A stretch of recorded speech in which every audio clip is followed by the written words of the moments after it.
Muito boa noite, queridos alunos, alunas, amigos e amigas. Vamos aqui dar continuidade às nossas reflexões. Tem muito tempo que a gente não conversa e a gente já falou de bastante coisa, mas existem algumas coisas ainda para serem faladas. Hoje, falar um pouquinho de algumas teorias do conhecimento. Lembrar sempre que essas questões de teoria do conhecimento são maneiras, são formas do homem pensar a própria arte, a própria capacidade que ele tem de conhecer, né? Aí você pode falar, poxa, mas para que isso, né? Quer dizer, para que isso? Porque o homem, ele é um ser de consciência, é um ser que sabe as coisas, é um ser que ele precisa aprender para poder sobreviver, ele precisa aprender para transformar a natureza, ele precisa aprender para conviver, ele precisa aprender para criar regra, norma, tudo isso, tá certo? E do ponto de vista científico, apenas do ato de fazer ciência, existem as teorias do conhecimento, as várias teorias do conhecimento, que estão presentes em toda a ciência, né? E a gente tem dentro da filosofia algumas escolas, né? A gente tem as escolas mais conhecidas, né? A racionalista, que é aquela que valoriza o conhecimento verdadeiro a partir do intelecto, da razão, né? Platão, Descartes, Berkeley, tantos outros que vão trabalhar nessa linha. E tem os empiristas.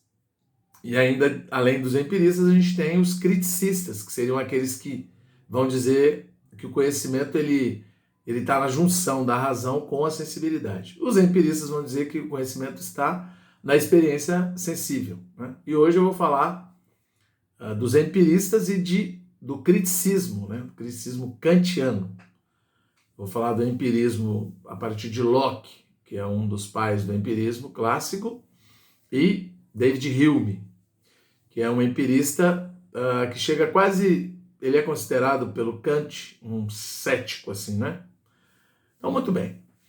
Enquanto o racionalismo vai dizer que a verdade está no intelecto e que a maneira de acessar a verdade é o exercício racional, a dialética, no caso de Platão, né? No caso do Descartes, é uma reflexão, uma epoqué, ele faz uma suspensão, a dúvida hiperbólica ou a dúvida metódica, e ele chega num ponto de descobrir que o que é mais seguro nele é o pensamento, e ele coloca junto com esse pensamento a lógica matemática, que também é algo que a racionalidade humana acessa, né? Se é inventado, se nós descobrimos, os caracteres matemáticos são coisas que fazem sentido para nós, e nós usamos para conhecer, para manipular, para controlar, para prever, certo? Os empiristas vão dizer o seguinte, ok, eu posso até pensar, mas no primeiro momento eu nasci como uma folha em branco. O John Locke vai dizer isso. O homem nasce como uma folha em branco e tudo que ele conhece vem com as impressões que vão sendo causadas nessa folha. Para o Locke, quanto mais acúmulo de experiência sensível eu tenho, mais ideias eu vou ser capaz de formar. É como se o meu intelecto fosse uma CPU, né? E ela vai enchendo ali de dado que eu vou olhando, vou tocando, vou cheirando, vou sentindo, né? Vou experimentando sensivelmente. Aí vai para o meu intelecto, ele guarda como se fosse uma memória ali, tá certo? E aí ele pode brincar com as ideias que estão lá. Então o Locke vai dizer isso, né? Não tem muito o que fazer, muito para onde correr, né? Como que o conhecimento se dá? A partir da experiência sensível. O conhecimento se dá na experiência sensível. E de experiência em experiência eu acumulo, e aí as ideias, os raciocínios vão em cima. É como se fosse um banco de dados. E isso vai ampliando, melhorando. Quanto mais dados eu tenho, mais facilmente eu vou raciocinando, ok? O David Hume vai dizer o seguinte, o conhecimento verdadeiro, ele vem da impressão causada nos sentidos. Não é só a experiência sensível, é aquela impressão, é o que fica na experiência sensível. Por exemplo, quando eu toco a superfície de alguma coisa, aquele primeiro contato, aquilo que é gerado no meu intelecto é que é mais verdadeiro. Outra coisa que o David Hume vai dizer é o seguinte, eu não tenho nenhuma garantia de que exista uma relação segura, uma conexão necessária entre causa e efeito. A maioria das situações de conhecimento humano, elas têm a ver com a relação de causa e efeito, né? Para você teorizar alguma coisa que você conhece, que você experimentou para contar para alguém, você precisa falar de causa e efeito, né? Vamos imaginar alguém que está com dor de cabeça. A causa a gente não sabe, o efeito é a dor de cabeça. Um médico, normalmente, ele vai perguntar o que você pode ter feito, se você comeu alguma coisa, se você dormiu mal. Caso ele não descubra isso, ele vai procurar, né, por meio de exame de sangue ou de urina, o que seja, uma causa para esse efeito, né? E na maioria das vezes, ele vai tratar o efeito, né, a partir de uma causa. Vai dar um analgésico, o que seja, tá certo? O Hume vai dizer, não há uma conexão necessária. E aí dá para a gente entender nessa questão da dor de cabeça, né? Por exemplo, se houvesse uma conexão necessária, todo mundo que tivesse dor de cabeça, a causa deveria ser a mesma. Tanto é assim que o médico não vai dar o mesmo medicamento para o efeito dor de cabeça para qualquer pessoa. Ele vai ter que analisar o que pode ter gerado aquela dor de cabeça. Ou seja, eu não tenho, em cima de um efeito, uma única causa e nenhuma garantia que exista uma causa que necessariamente vá gerar determinado efeito. Tem gente que dorme mal e não tem dor de cabeça, tem gente que dorme bem e tem dor de cabeça. Então, só que aí o Hume vai dizer o seguinte, ok, eu não tenho essa conexão necessária, eu não tenho uma... O que me faz acreditar que existe uma conexão entre causa e efeito é o hábito e o costume. Como eu vejo aquilo, como eu ouço aquilo, eu percebo aquilo, acaba virando um hábito e eu acredito, né? Por exemplo, ele chega a ponto de dizer que eu não tenho garantia de que o sol vai aparecer amanhã, não é porque ele apareceu hoje, durante esse tempo que eu vou estar dormindo, eu tenho certeza. Mas o Hume vai dizer o seguinte, então o que me faz, ele chama isso de uma coisa meio que oculta, vamos dizer assim, esse espaço, né, oculto entre causa e efeito, esse poder oculto, ele vem do hábito e do costume. É isso que faz a gente acreditar. Mas outra coisa que ele vai dizer é o seguinte, ok, eu posso ser cético no sentido do conhecimento, mas eu preciso pelo menos acreditar que nem que seja 70%, 80% das vezes determinadas causas vão dar determinados efeitos. Não é 100%, mas eu preciso acreditar, porque senão eu também não vou conhecer, né? E outro ponto é lembrar sempre que para ele o conhecimento verdadeiro vem da impressão causada nos sentidos, né? Eu costumo brincar com os meninos, as meninas, e de repente quem namora, né? Para o Hume, o que é verdadeiro no caso de um namoro, por exemplo, é a hora que você está beijando a pessoa, na hora que você está ali no ato. Se você contar, já não é tão verdadeiro mais, ok? Vamos falar desses dois empiristas hoje aqui, que são os que geralmente são mais cobrados aí nas provas de filosofia. O outro pensador que a gente vai tratar hoje é o Kant, né? E ele tem uma teoria chamada criticista. Ela é um pouquinho, né? Ela é parecidíssima com a teoria que o Aristóteles traz para o conhecimento, mas lembrar que o Kant está na modernidade, né? E ele traz uma novidade em relação ao Aristóteles para o conhecimento. Aristóteles vai dizer que o conhecimento se dá na junção de teoria e prática, né? Ele vai dizer que a vida é composta por matéria e forma, eu tenho as coisas materiais, e delas também eu consigo abstrair questões universais para a minha razão. Mas eu dependo da razão.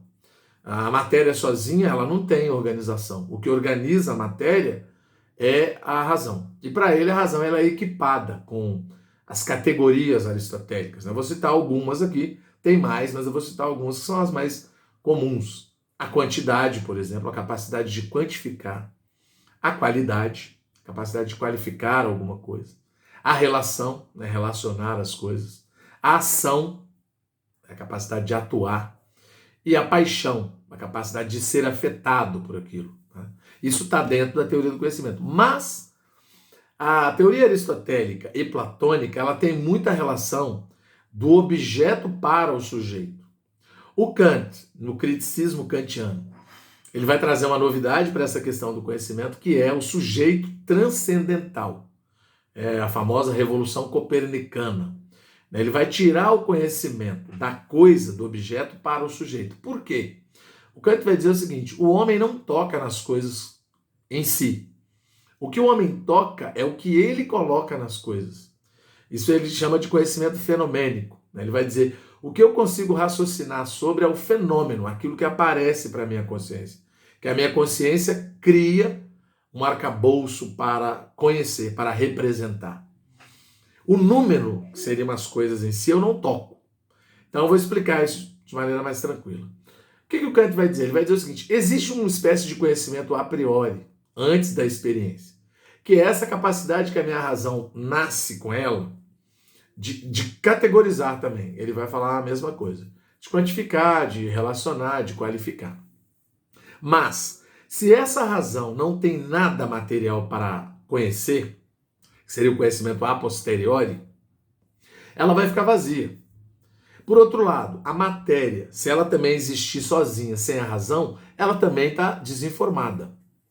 Ela precisa da razão, mas da razão em que sentido? No sentido de pegar aquilo que a matéria apresenta como fenômeno para a consciência humana e o sujeito do conhecimento, ele com a razão capaz de quantificar, de qualificar, vai dar qualidade para esse processo de conhecimento.